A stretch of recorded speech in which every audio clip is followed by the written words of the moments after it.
नियमों को बनाने का काम कौन करता है? उन नियमों को बनाने का कितने काम हो गए अब तक? बोलो, पहला काम क्या है? सृष्टि का निर्माण करना, पालन करना, प्रलय करना, जीवों को उनके कर्मों का, और पांचवा कानून बनाना, संसार के लिए नियम बनाना। ये पृथ्वी सूर्य के चारों ओर घूमती है, चंद्रमा पृथ्वी के चारों ओर घूमता है, सब नियम में घूम रहे हैं कि नहीं? हाँ के ना? इलेक्ट्रॉन न्यूक्लियस के चारों ओर कैसे घूम रहा है? नियम में घूम रहा है कि नहीं घूम रहा? ऑर्बिटल में वो इनके जो नियम हैं, जो ये आजकल के विकास दिव्य कीर्ति जी आदि जो बताते हैं कि ऑर्बिटल में जब इलेक्ट्रॉन जाएगा तो उसका भी एक सिद्धांत कैसे जाएगा? पहले सारे कक्षकों में एक एक इलेक्ट्रॉन चला जाएगा, तब वो युग्मित होना शुरू होगा। इसका एक नियम है, बिना नियम के वहां कुछ नहीं हो रहा। इस नियम को कौन बनाता है? इस नियम को बनाने वाला परमपिता परमात्मा है। और एक छठा काम ईश्वर और करता है, जो मुक्ति का साधन करते हैं ऐसे जीवों को संसार के दुखों से छुड़ा देता है। ये छठा काम है। अब ईश्वर को अपने काम करने में किसी साधन की कोई जरूरत नहीं पड़ती। बात समझिए, ये सर्वशक्तिमत्ता का मतलब है। लेकिन वो तुम्हारी पुलिस और आर्मी की तरह तुम्हें नहीं बचाता। उसके बचाने का तरीका न्यारा है, उसके बचाने का तरीका निराला है।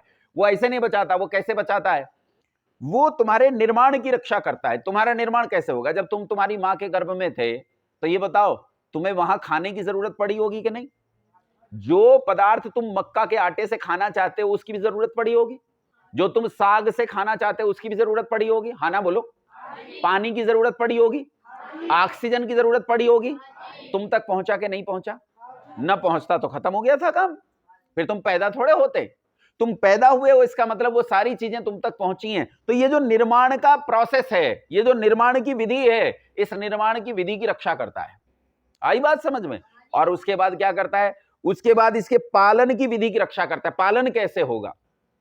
प्रलय कैसे संसार में, ये जो पूरा प्रकृति है, ये प्रकृति कैसे चीजों को कंसीव करती है? कैसे? जहां मरुस्थल है वहां मरुस्थल है, और जहां वर्षा है वहां वर्षा है।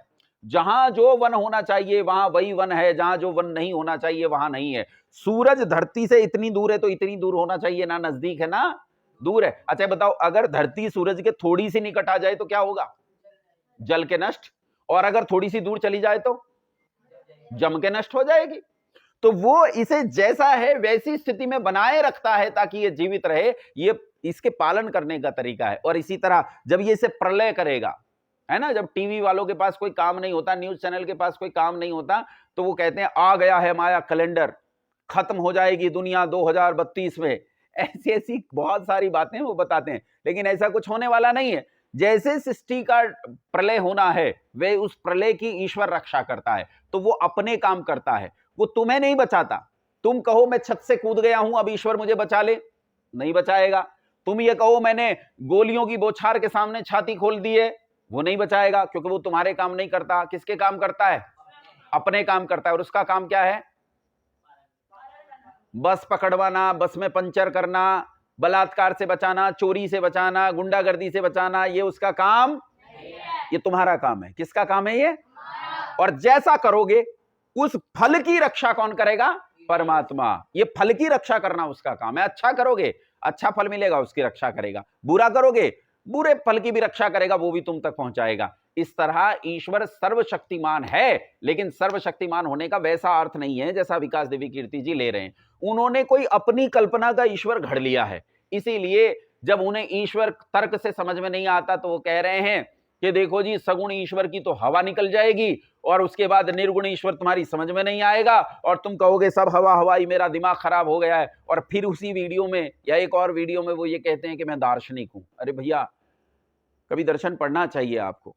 उसी में उन्होंने बहुत सारे दार्शनिकों का नाम लिया, दुनिया के बहुत सारे मत और दर्शनों का नाम लिया, लेकिन एक बार भी सनातन धर्म का नाम नहीं लिया। एक बार भी सनातन धर्म के किसी दार्शनिक का नाम नहीं लिया। उन्होंने थेल्स का नाम लिया, लेकिन उन्होंने कणाद का नाम नहीं लिया, कपिल का नाम नहीं लिया, उन्होंने पतंजलि का नाम नहीं लिया, उन्होंने ऋषि व्यास का नाम नहीं लिया।